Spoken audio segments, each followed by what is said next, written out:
Salut à tous et bienvenue sur cette nouvelle vidéo, plus exactement sur la partie 3 de Tinkercad, qui sera d'ailleurs ma dernière vidéo là-dessus.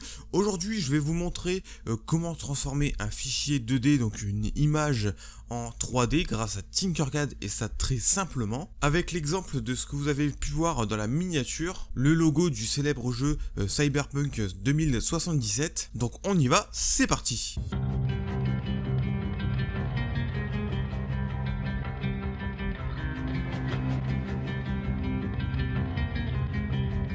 Pour pouvoir transformer une image en 2D vers la 3D, eh bien il va falloir d'abord une image justement à traiter. Pour ma part, je vais utiliser simplement l'exemple que vous avez vu dans la miniature. Alors pour cela, vous vous rendez sur Google et vous allez choisir une image que vous souhaitez traiter. Par contre, attention, vous ne pourrez pas prendre n'importe quelle image, effectivement. Ici, vous pouvez voir que dans l'exemple, j'ai marqué Cyberpunk 2077 SVG.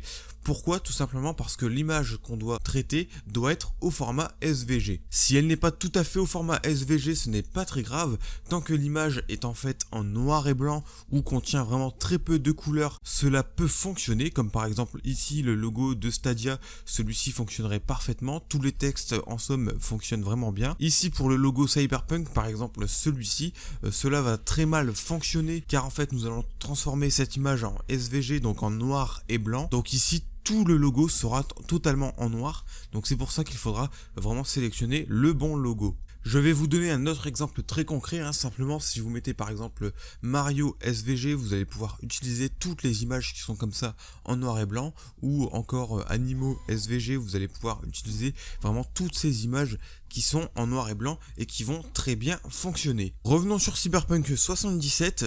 Et pour ma part, j'ai repéré ce logo qui va vraiment très bien fonctionner puisque nous avons du blanc en fond, donc ça c'est vraiment très bien. Et pour le texte, je vais simplement reprendre Cyberpunk 2077, cela fonctionnera très bien. Une fois que vous avez trouvé votre image à traiter, vous allez simplement la télécharger. Et une fois que c'est fait, on va se retrouver à nouveau sur Google. Vous allez simplement rechercher JPG tout SVG pour avoir un site qui va convertir simplement vos images JPG ou autres en SVG. Moi j'utilise celui-ci, mais vous pouvez utiliser bien sûr d'autres sites qui fonctionnera vraiment très bien, comme par exemple celui-ci. Donc pour ce faire, c'est vraiment très simple, vous cliquez sur choisir les fichiers, vous allez chercher votre image, donc moi ce sera celle-ci. Je vais maintenant bien faire attention qu'ici SVG est sélectionné, puis je clique sur convertir. On attend quelques instants et là on va pouvoir télécharger notre image en version SVG. Je clique dessus pour voir le rendu et ici on voit bien que nous avons notre image en version noir et blanc, donc ça c'est vraiment ce que je voulais. Ici on a un texte qu'on fera disparaître par la suite dans Tinkercad. Donc maintenant pour importer cette image au format SVG dans Tinkercad, on va simplement aller sur Tinkercad. Je vous explique pas comment faire. Ça, je l'ai expliqué dans les vidéos précédentes. En haut à droite, vous avez Import. Vous allez cliquer dessus, Choose a File, puis vous allez chercher votre image sélectionnée en SVG. Ici, si votre image est trop grande, je vous conseille de réduire l'échelle. Mais si tout va bien, vous avez juste à cliquer sur Import. On va attendre quelques instants que l'image apparaisse. Et voilà, nous avons notre image importée dans Tinkercad. Et là, vous pouvez déjà voir qu'il y a une certaine épaisseur. Donc notre image est bien en 3D. Mais on ne va pas s'arrêter ici parce que cette image, on voudrait par exemple pouvoir l'imprimer. C'est un peu l'intérêt de ce logiciel. La première chose qu'on va faire, ça va être de réduire cet objet pour qu'il puisse rentrer dans notre plateau. Et ensuite, ce qu'on va faire, c'est qu'on va éliminer le texte. Donc pareil, si vous avez importé votre image et que vous constatez des défauts, parce que cela peut arriver, ce n'est pas parfait, il peut y avoir des défauts, des trous qui sont manquants ou des trous qui apparaissent justement, des bords qui ne sont pas droits, etc. Alors ici, moi j'ai ce problème du texte qui est apparu, donc ça c'est un petit peu dommage. Alors ce que je vais faire, c'est que je vais simplement prendre des cubes comme celui-ci et je vais simplement les placer pour remplir mon texte afin de le boucher entièrement pour que cela fasse plus propre. Ici je ne vais pas vraiment m'amuser à le faire puisque je l'ai déjà fait, donc je vais simplement importer mon fichier sur lequel j'ai déjà travaillé dessus. Donc ici vous pouvez voir que j'avais déjà mis toutes sortes de cubes pour cacher les trous au niveau de l'écriture. Donc voici le résultat que j'obtiens et je suis plutôt satisfait, même si ici on peut en voir encore 2 lettres, mais bon, cela rentre pratiquement dans le design, donc pour moi c'est ok. Maintenant que cela est fait, nous allons pouvoir passer à la suite. Ici vous pouvez voir que l'image est d'une seule couleur. Moi ce que je veux, c'est qu'elle ressemble au dessin.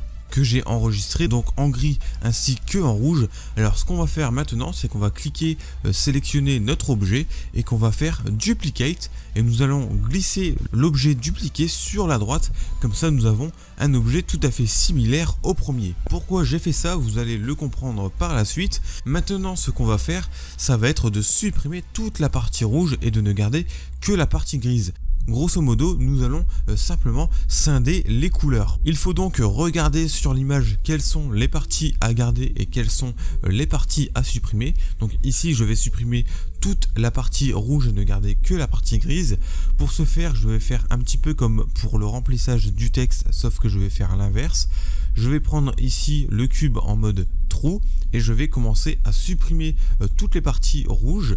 Et comme je l'avais dit dans mes précédentes vidéos, lorsque vous faites ceci, vous allez prendre un cube ou un cylindre en mode trou, vous allez le glisser sur votre objet, et lorsque vous allez vouloir découper votre objet, vous allez pouvoir sélectionner tous vos objets et ainsi faire groupe en haut à droite, et lorsque vous ferez ceci, votre objet sera découpé. Je vais faire ceci pour toute la partie rouge afin de ne garder que la partie grise, et ici je ne vais pas le refaire parce que je l'ai déjà fait, je vais simplement importer la partie grise que j'avais déjà faite. Et maintenant nous allons simplement donner une épaisseur à notre partie rouge.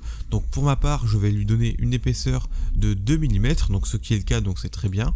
Et ici je vais lui donner une épaisseur de 3 mm pour avoir 1 mm de différence entre la partie rouge et la partie grise. Et ce que nous allons faire, ça va être de simplement replacer la partie qui est colorée sur l'image d'origine afin d'avoir notre logo en 2 couleurs. Et vous faites exactement la même chose pour votre objet. Voilà, donc nous avons bien nos 2 couleurs sur nos objets. Maintenant, il ne me reste plus qu'à importer le texte de Cyberpunk.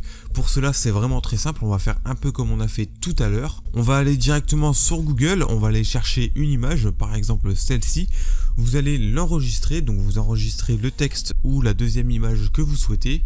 Vous allez à nouveau dans votre logiciel qui va permettre de convertir votre image JPG ou autre en version SVG. Vous téléchargez à nouveau, donc je ne vais pas refaire la manipulation. Et vous importez le SVG directement dans Tinkercad comme on vient de le faire pour le logo rouge. Et voilà, c'est terminé. Donc vous pouvez voir que c'était vraiment assez rapide pour avoir un objet en 3D. Bien sûr, là actuellement cet objet on ne peut rien en faire puisque à l'impression cela ne va pas fonctionner puisque toutes les pièces sont détachées, toutes les lettres ici sont également détachées. En revanche, ce que vous pouvez faire, ça va être de tout sélectionner, de réduire la taille. Et vous pouvez par exemple, comme moi, très rapidement, vous créer un petit pot à crayon afin d'y mettre le logo dessus. Donc voilà, c'est un peu ce que j'ai fait. Ce que je suis en train de faire, je ne vous l'explique pas parce que je l'ai déjà expliqué dans une précédente vidéo. Donc n'hésitez pas à checker mes dernières vidéos sur Tinkercad pour reproduire très simplement le même genre d'objet. Donc voilà, j'ai mon pot à crayon qui est terminé. Et voilà, très rapidement, j'ai fait un petit pot à crayon avec le logo Cyberpunk 2077 dessus. Et donc voici vraiment très rapidement comment on fait un logo en 3D. Bon, bien sûr ici cela ne va pas très bien fonctionner à l'impression puisque si vous imprimez votre objet tel quel, vous aurez simplement un motif uniforme dessus, mais cela rend quand même assez bien sur l'objet, donc je suis plutôt content du rendu. Et maintenant je vais vous donner ma petite astuce pour avoir beaucoup plus de police d'écriture sur Tinkercad pour pouvoir personnaliser vos objets comme vous le souhaitez. Donc là actuellement, pour importer du texte, vous allez simplement sur texte et vous allez mettre le texte que vous souhaitez. Malheureusement dans Tinkercad on ne dispose que de très peu de police d'écriture. En fait il n'y en a que 4 et encore elles se ressemblent en fait pas mal. Et donc je trouve que c'est un petit peu dommage dans ce logiciel de ne pas avoir plus de police d'écriture.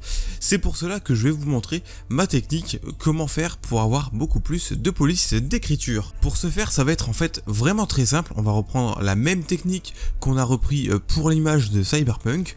On va simplement aller sur le site de Dafont dans un premier temps pour avoir la police d'écriture qui vous convient, ou sinon vous pouvez directement aller sur votre traitement de texte. Personnellement j'aime assez bien celle-ci, donc c'est celle-ci que je vais choisir.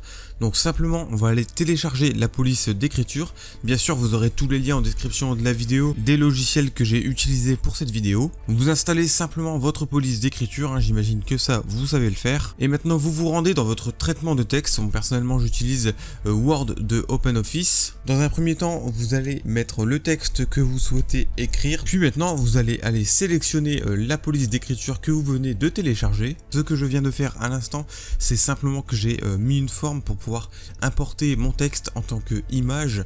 Maintenant que cela est fait, je vais pouvoir faire un clic droit, enregistrer en tant qu'image et enregistrer mon image. On va à nouveau sur le logiciel afin de pouvoir convertir notre image JPG en image SVG.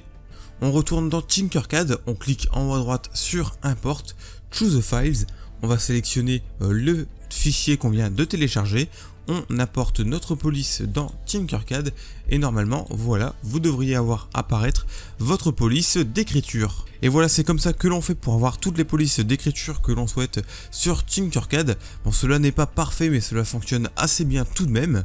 Bref, maintenant moi je vous laisse, on se retrouve à la prochaine vidéo. Si celle-ci t'a plu, n'hésite pas à t'abonner, tu peux aussi la liker pour me le faire savoir. N'hésite pas non plus à mettre dans les commentaires ce que tu as pensé de cette série de vidéos et n'hésite pas à me dire ce que tu aimerais que je présente sur ma chaîne. Maintenant moi je vous laisse, on se retrouve à une prochaine vidéo, allez, salut!